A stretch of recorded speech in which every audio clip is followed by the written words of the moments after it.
Bonjour à toutes, bonjour à tous. Bienvenue sur Acteurs Publics TV, bienvenue pour cette émission que nous vous proposons en partenariat avec Intercommunalité de France.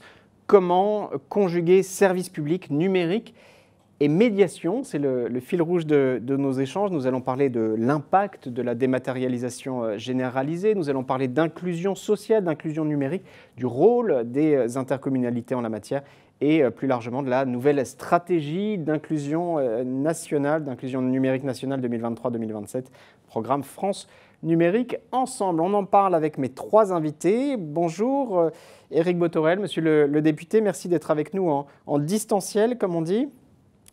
Bonjour. Bonjour. Député Renaissance des Côtes-d'Armor, vous aviez rendu un rapport sur la politique publique de la donnée, des algorithmes et des codes sources, c'était en 2020. Avec moi en présentiel, en plateau, Isabelle Devazier, bonjour. Bonjour. Vous êtes vice-présidente en charge des finances à la communauté de communes Somme-Sud-Ouest, vice-présidente également du conseil départemental de la Somme, également en charge des finances, et vous êtes par ailleurs maire de Lignières-en-Vimeux, dans la Somme, 113 habitants, je crois. C'est bien ça. Pour échanger avec vous deux, Jacoberti, bonjour. Bonjour. Très heureux de vous retrouver, monsieur le vice-président numérique d'Intercommunalité de France, président de la communauté d'agglomération du Sud-Est toulousain, Sicoval, qui est, je crois, la plus ancienne communauté de intercommunalité, hein, c'est bien ça. Il en faut bien une. Quarantaine d'années, 48 ans, me semble-t-il. Daniel Agazinski, le délégué général à la médiation aux défenseurs des droits, souhaitait être avec nous ce matin. Il a enregistré une courte intervention qu'on regardera dans un instant. Pour lancer la discussion, Éric Bothorel, regardez cette slide de Jean-Noël Barrot, la régie, si vous voulez bien la faire apparaître, sur la stratégie, la feuille de route France Numérique Ensemble. Le ministre a annoncé 20 000 aidants numériques déployés dans 25 000 lieux. Ce dispositif, nous dit-il, va être déployé d'ici la fin du quinquennat pour accompagner 8 millions de personnes. Éric Bothorel, quels sont les enjeux aujourd'hui et quel regard portez-vous sur ces propositions ? L'enjeu, c'est celui de la massification. Il avait été rappelé par l'ancien ministre Cédric O lors de la campagne présidentielle. Je crois qu'on peut rappeler que le budget de l'inclusion numérique en 2017, ça devait être de l'ordre de 350 000 €. On est aujourd'hui sur une feuille de route 2017-2022 qui mobilise 250 millions d'euros. Et donc, c'est bien l'objet de la massification. Lorsque l'on parle des 20 000 ressources pour permettre de lutter contre cette fracture numérique, celle de l'inclusion, elle vient finalement en complément des efforts qui ont déjà été portés, qui associent les collectivités dans le déploiement des maisons France Service, 2600 aujourd'hui, 4000 aidants numériques. Donc, je veux dire, c'est un sujet qui a été pris à bras-le-corps sur le précédent quinquennat et qui voit aujourd'hui ces politiques finalement se massifier et puis se professionnaliser avec des sujets d'évaluation, de diagnostics territoriaux avec l'appui de la NCT. Bref, c'est un sujet qui reste de toute façon plein et entier que celui de l'inclusion numérique et qui ne se règle pas d'un coup de baguette magique en décrétant des moyens et des opérations spot. C'est des opérations qui sont dans la durée, puisqu'on le sait, le sujet de l'inclusion numérique n'a pas de discriminant plus que ça fort d'un point de vue social ou de classe d'âge. On a longtemps été habité par l'idée que finalement la fracture numérique ou l'inclusion numérique, c'était le sujet de la ruralité et des gens de plus de 60 ans. Et en vérité, on sait bien qu'on a des sujets d'inclusion numérique aussi avec les classes les plus jeunes, y compris dans les grandes métropoles ou en périurbain. Et donc, c'est un sujet qui va nous accompagner longtemps parce que les démarches vont continuer de se dématérialiser, parce que c'est un vrai soutien, c'est un vrai apport, c'est une vraie possibilité supplémentaire, c'est un vrai service aux concitoyens. Et en même temps, il faut laisser personne au bord de la route, qu'on soit victime de handicap ou qu'on soit, pour d'autres raisons, en difficulté d'inclusion numérique. Merci beaucoup Éric Bothorel, vous restez évidemment avec nous. Je me tourne vers vous, Jacoberti. Alors sur les enjeux, on parlera peut-être après de forme d'interpellation, je crois que vous souhaitez aussi porter, mais sur ces enjeux, transformation égale aussi humanisation. Alors oui, tout à fait. Le député Bothorel a bien décrit le cheminement que nous avons eu au sein de l'Intercommunalité de France, d'abord avec Mounir Majoubi, ensuite avec Cédric O, puis récemment donc avec Jean-Noël Barrot. Un travail où la prise de conscience a été réelle, au moment même d'ailleurs où arrivait le premier paiement dématérialisé de l'impôt, qui a créé beaucoup d'émoi. Plus récemment, nous avons vécu la nécessité de déclarer ses biens sur la plateforme des finances publiques. Cela a créé là aussi beaucoup d'émoi. Donc le travail reste aujourd'hui encore devant nous à cet égard. Nous avons développé au sein d'Intercommunalité de France, en relation aussi avec France Urbaine, et puis plus globalement dans le cadre d'une démarche qui s'appelle la Belle Alliance avec l'ensemble des associations du bloc local, une démarche visant à affirmer un certain nombre de principes fondamentaux, dont la question de la nécessité, lorsque nous rencontrons des difficultés, j'y reviendrai, mais la nécessité d'avoir un humain, soit au bout du fil, soit à un guichet, et non pas uniquement, j'allais dire au mieux un robot, mais au pire, donc son écran face à soi, et quelque part l'impossibilité d'aller au bout des démarches administratives, quelles qu'elles soient. Rappelons quand même qu'aujourd'hui, l'État a dématérialisé près de 250 démarches administratives, je dirais presque du quotidien, et que nous nous retrouvons avec, au sein de la population française, près de 13 millions de personnes qui sont extrêmement en détresse, pour certaines en tout cas, mais pour beaucoup qui ont des niveaux d'intervention qui ne leur permettent pas d'aller au bout de leur démarche, et donc il faut absolument accompagner. Ce que l'on peut remarquer, c'est que la prise de conscience dans les territoires les moins peuplés a été sans doute supérieure à celle des territoires les plus peuplés. Peut-être parce que la proximité aux citoyens est sans doute meilleure, mais surtout parce que cette question de la main tendue, la question de l'humain, est une question fondamentale. Merci beaucoup Jacoberti. Isabelle de Vazier, votre regard, alors peut-être une prise de conscience, nous dit Jacoberti, plus forte dans des territoires ruraux. Vous êtes maire d'une ville de 113 habitants, vous intervenez dans une communauté de communes de 119 communes, 900 km² et 42 habitants au kilomètre carré. Donc c'est vrai que dans les territoires ruraux, on s'est emparé de ce problème de fracture numérique, du fait des fermetures de services publics, de la dématérialisation à outrance. Et on s'est emparé de ce problème très tôt parce qu'en fait, on a mis en place dès 2017 un lien social, parce qu'on avait identifié que les personnes âgées chez elles étaient très isolées, n'avaient plus de contact avec leur famille, et on a commencé par mettre en place des systèmes de tablettes facilotables qu'on passait aux personnes âgées, et on organisait des ateliers pour leur permettre de recevoir des mails, d'envoyer des photos avec leur tablette. Ça a commencé comme ça en 2017 avec un accompagnement humain. On allait chez les personnes âgées où on organisait des ateliers pour celles qui pouvaient se déplacer, avec des services civiques qui aussi les accompagnaient. Et en fait, ça a eu beaucoup de succès. Et les familles, en voyant leurs grands-parents envoyer des mails, leur ont offert à Noël des tablettes. Sauf que là, on passait à une autre étape qui n'était plus des facilotables. Et donc, on a mis en place, avec un conseiller numérique, des ateliers. Il y en a à peu près 10 par semaine pour accompagner sur des tablettes et leur apprendre les premières choses. Donc ça a été la première étape. Et après, on s'est dit qu'il faut faire quelque chose de plus important. Donc on avait décidé de mettre en place une maison de France Service itinérante pour aller vers les gens, pour aller dans nos 119 communes. Là, au bout d'un an de fonctionnement, on en a fait 79 sur 119. On se promène partout. Et on a une maison de France Service avec des espaces confidentiels. On a un espace de convivialité où on peut faire nos ateliers avec des tablettes Wi-Fi. Et on a un accès PMR dans le bus, et on a une cabine de télémédecine.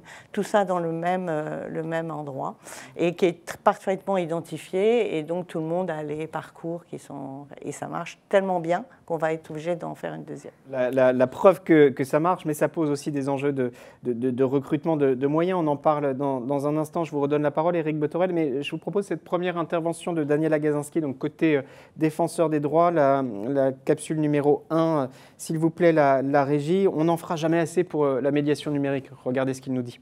Aujourd'hui, on sait que le numérique est partout. Il est dans la vie sociale, il est dans la vie familiale, dans la vie affective, dans la vie culturelle. Il conditionne l'accès à un grand nombre de savoirs et de ressources. Donc, il y a un enjeu fondamental de cohésion sociale dans le fait de faire monter en compétence, en autonomie numérique, l'ensemble de la population, et notamment celles et ceux qui en sont aujourd'hui le plus éloignés. Ça va au-delà de simplement l'accès aux services publics dont nous, on parle davantage au niveau du défenseur des droits, mais de ce point de vue-là, on peut dire qu'on n'en fera jamais assez dans le sens de l'inclusion numérique, comme on pourrait le dire des politiques d'alphabétisation ou de culture générale qui sont la condition d'accès à des ressources qui permettent un accomplissement à la fois d'une vie individuelle et d'un lien, d'un monde commun entre l'ensemble des habitants. C'est de ce point de vue-là qu'il faut évidemment saluer les efforts faits pour l'inclusion numérique.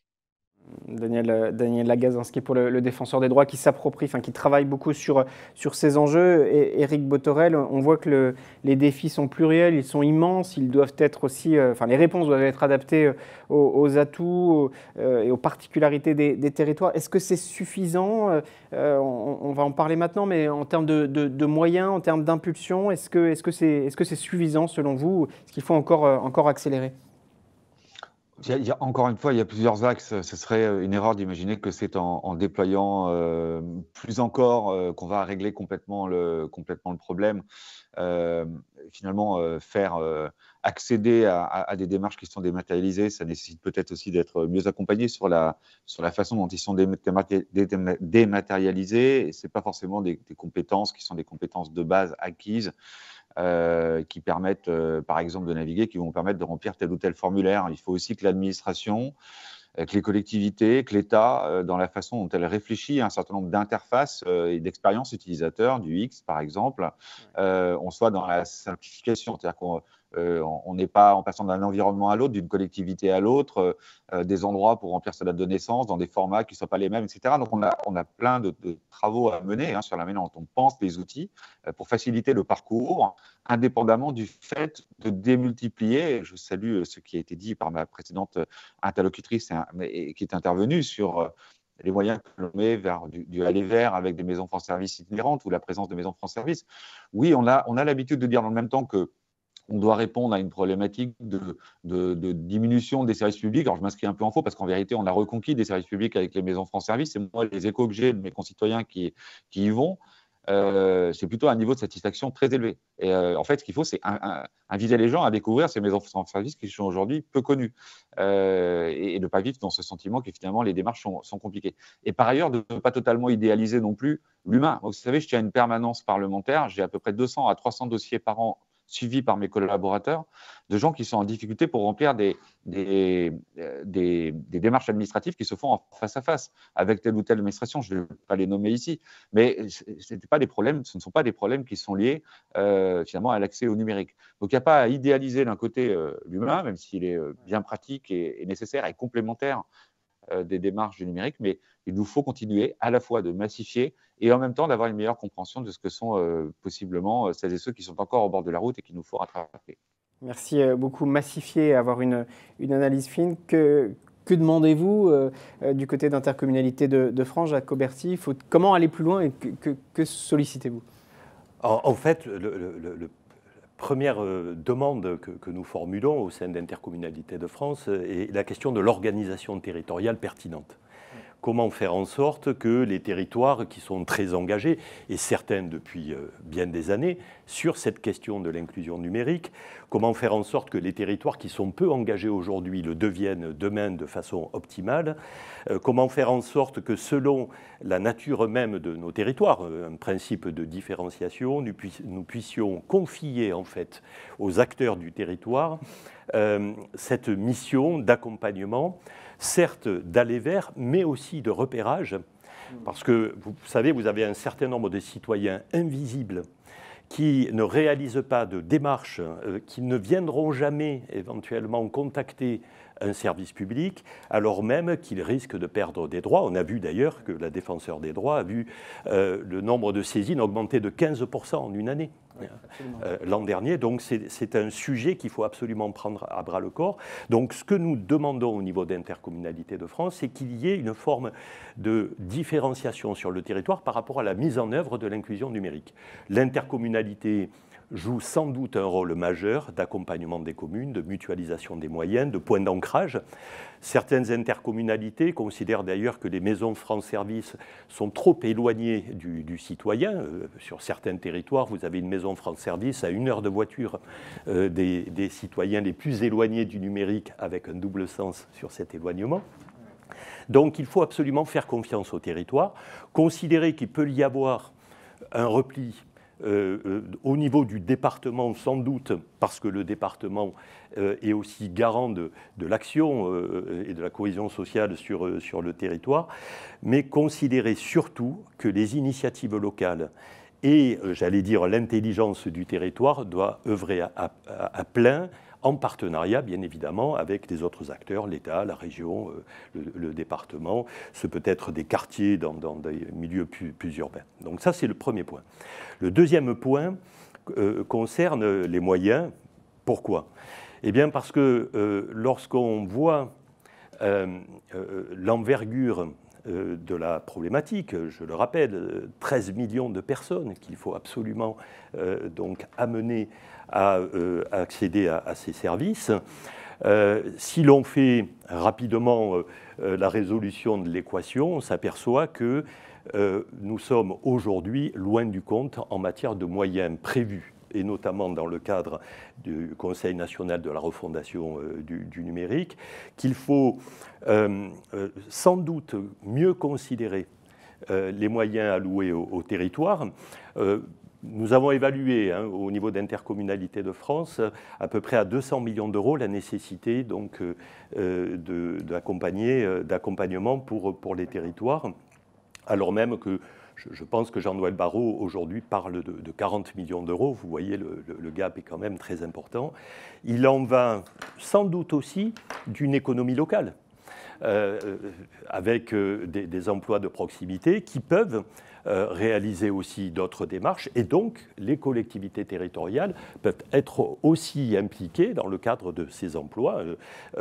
Et donc, bien évidemment, nous serons, vous l'aurez compris, très vigilants par rapport à ce que l'État mettra à disposition des territoires pour réussir cette mission. Ça fera partie des enjeux de la Convention des intercommunalités de France 11, 12, 13 octobre à Orléans. Différenciation, faire confiance, c'est une question des moyens. Est-ce qu'il y a aussi, Isabelle Devazier, une question de compétences, de recrutement pour faire vivre ces dispositifs ? Alors, on a un problème effectivement de recrutement parce que on ne sait pas quelle va être la pérennité des accompagnements pour les communautés de communes. Donc, notre communauté de communes, elle a mis en place cette boussole qu'on appelle ce CAR avec France Service itinérant, qui a beaucoup de succès. Je suis d'accord que ça a permis de réimplanter des services publics grâce à ça au sein de notre territoire, ça c'est tout à fait vrai, qu'il y a un lien privilégié entre les conseillers qui accueillent dans les maisons France Service et les liens avec toutes les administrations. Ils ont des liens privilégiés, donc les choses se débloquent assez facilement.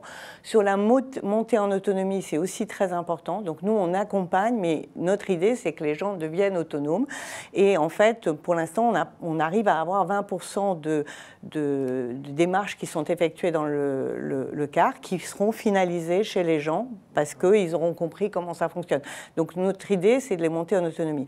Et après, je rebondirai sur les personnes âgées. C'est vrai qu'au départ, on est parti sur les personnes âgées, mais on s'aperçoit que la fracture numérique, c'est aussi les jeunes, aussi les familles, qu'on met en place effectivement, même au niveau des écoles, des portails familles pour que les gens puissent s'inscrire. On sait qu'on va être sollicité dans le CAR pour aider les familles à s'emparer de ce genre de choses et de démarches. Mais c'est vraiment quelque chose qui répond réellement à un besoin, à tel point que même la perception envoie les gens au quart de la boussole quand ils ont besoin d'une démarche. Donc ça répond aux besoins et ça remet effectivement des services publics au sein de notre collectivité. Mais il faut en assurer la pérennité et il faut aussi, je vous donne la parole dans un instant, Éric Bothorel, mais porter aussi cette administration omnicanale, on va dire. C'est l'intervention de Daniela Agazansky, la deuxième et dernière intervention pour notre émission. La régie, s'il vous plaît. L'enjeu de l'accès aux services publics, il doit être pris en compte ici et maintenant pour tout le monde. Et donc, on ne peut pas attendre que chacun ait une maîtrise complète de l'outil informatique, un accès, une connexion parfaitement adaptée, une autonomie individuelle avec l'outil informatique et le numérique administratif pour avoir un accès complet aux services publics.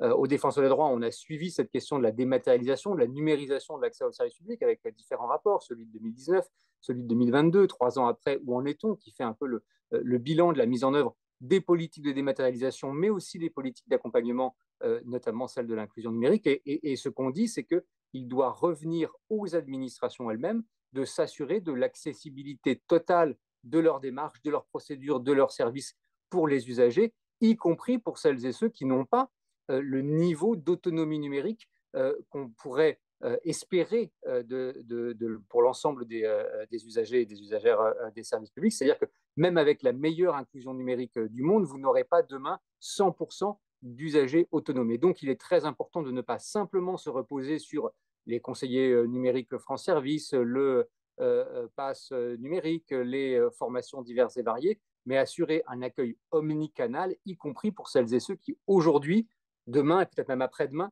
n'auront pas encore l'autonomie numérique parce que ça ne remplacera pas le contact humain pour la relation de service public qui fait vraiment partie de ce que les usagers sont en droit d'attendre des administrations. Daniel Agazinski, le délégué général à la médiation aux défenseurs des droits qui souhaitait intervenir pour cette émission que nous vous proposons en partenariat avec Intercommunalité de France. Éric Bothorel, plusieurs enjeux sur la pérennité des dispositifs. Donc faire confiance, que dit Jacoberti, au territoire, porter des enjeux on va dire de différenciation, des dispositifs un peu sur mesure, et puis une question de moyens importants. Alors les moyens sont-ils suffisants? Sont-ils suffisants pour inscrire les dispositifs de manière pérenne? Quel est votre regard là-dessus? En fait-on assez? Le gouvernement en fait-il assez? Écoutez, je crois que j'ai rappelé les chiffres tout à l'heure des engagements financiers qui ont été les nôtres sur la période de 10 ans, enfin 5 ans plus une année du deuxième quinquennat. Alors, j'entends que du côté de certaines strates de collectivités, c'est pas forcément toujours assez, mais ça fait partie du jeu des discussions probablement qu'il y aura avec Stanislas Guerini. Je rebondis volontiers sur ce qui a été dit précédemment, parce que je veux mettre aussi l'éclairage sur une façon de ne pas considérer qu'il y a un déterminisme dans le défaut d'inclusion numérique et qu'on y arriverait à bout qu'avec des éléments de soutien. Il y a aussi les politiques qui sont menées à l'école, et notamment les réformes que nous avons portées, que ce soit au collège ou au lycée, qui permettent de monter en compétences, avec des compétences renforcées autour de l'usage des outils numériques, qui fait que finalement, on n'est pas dans une logique systématiquement de stock qu'on doit réduire. Pardon de ce jargon qui n'est pas beau, mais on a l'habitude de l'utiliser entre nous, le jargon et le stock et le flux. Et l'inclusion numérique, c'est bien un problème de stock et de flux. Celui du stock, c'est les efforts partagés avec les collectivités, l'État, etc., qui permettent de le régler. Celui du flux, on ne doit pas le mettre de côté en se disant, après tout, ce seront les victimes de l'inclusion numérique de demain, et puis on s'en occupera comme on s'occupe de ceux d'aujourd'hui. Non, il y a aussi des efforts à porter dans le champ scolaire ou périscolaire pour permettre de ne pas désarmer par rapport au fait que ce n'est pas une fatalité d'avoir 15 ou 20% de sa population qui est aujourd'hui éloignée du numérique. Je pense qu'on peut faire beaucoup mieux. Et les sujets que porte Stanislas Guerini, notamment sur celui des actes de la vie quotidienne, qui sont vus de près comme étant finalement autant de démarches qui permettraient d'être simplifiées, sont de nature à permettre de lutter contre cette inclusion numérique. Enfin, moi, je fais partie de ceux qui pensent qu'on peut passer de 13 millions à beaucoup moins, et en mobilisant, bien évidemment, le sujet de la différenciation. Vous savez, moi, je suis en Bretagne, je suis dans les Côtes-d'Armor. On avait signé un pacte État-région avec le président Loïc Séné-Girard, et je crois que même le parlementaire a été associé à l'idée qu'il puisse y avoir de la différenciation, sans que pour autant on rompe avec les valeurs qui sont les valeurs cardinales de notre République, qui sont ceux de l'égalité, ou traduits territorialement comme ceux de l'équité. Merci beaucoup, Éric Bothorel. Jacoberti, je voyais réagir. Oui, deux réactions. La première, c'est que donc tout au long de la vie, la capacité de pouvoir réussir ces démarches sur le numérique évolue.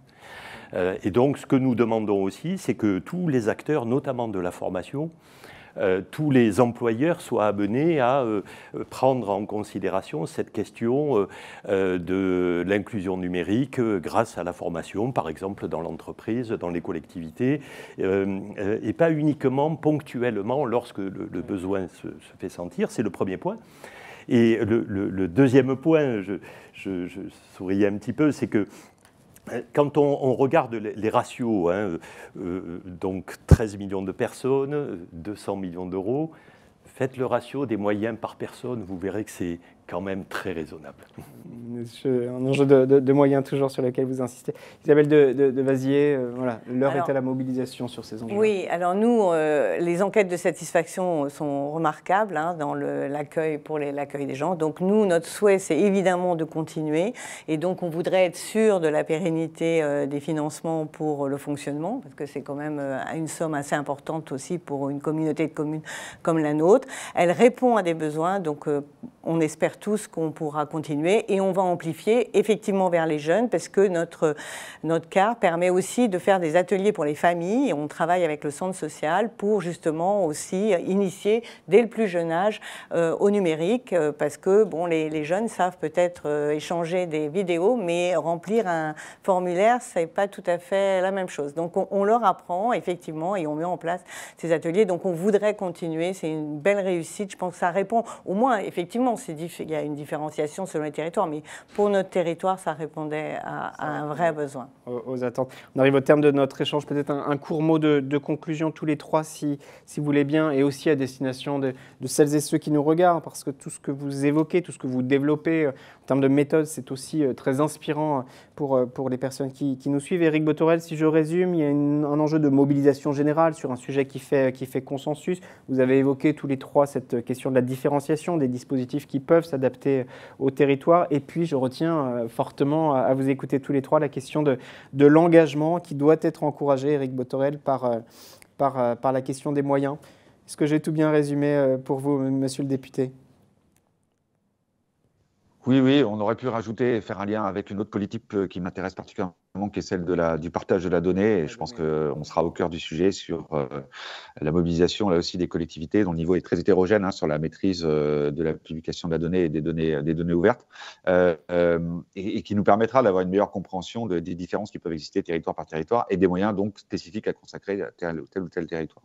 Merci. Là, il y a un très bon rapport qui a été fait par mon ancienne collègue Christine Lénion, je crois, qui s'intéressait d'ailleurs à ces notions de données ouvertes et de données publiques au niveau des collectivités. La question des données qui portent aussi l'administration proactive, l'administration qui va vers les données sont un ingrédient central. Sur quel message vous voulez conclure, Jacques Berty? Quels sont les messages? En fait, on a parlé beaucoup d'acteurs du public, mais la question de l'inclusion numérique touche la société tout entière.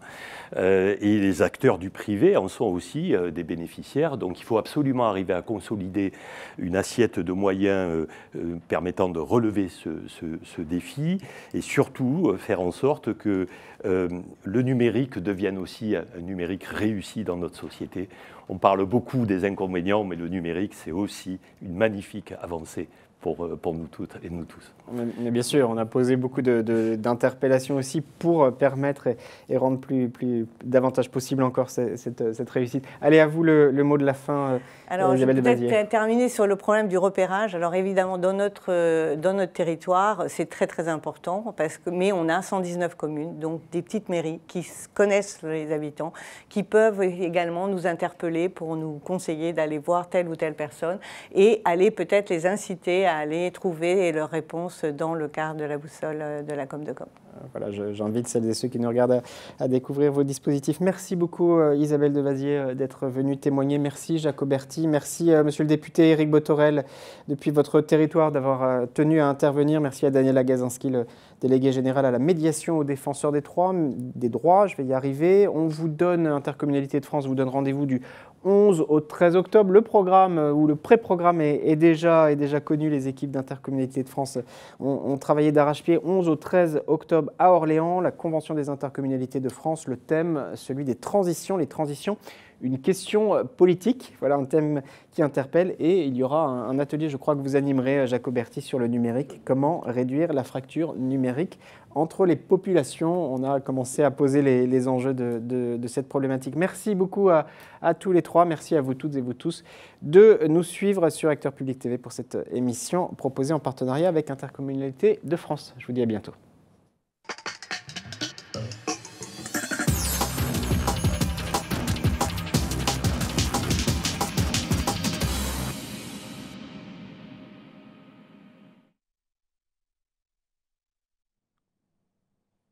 ou pas.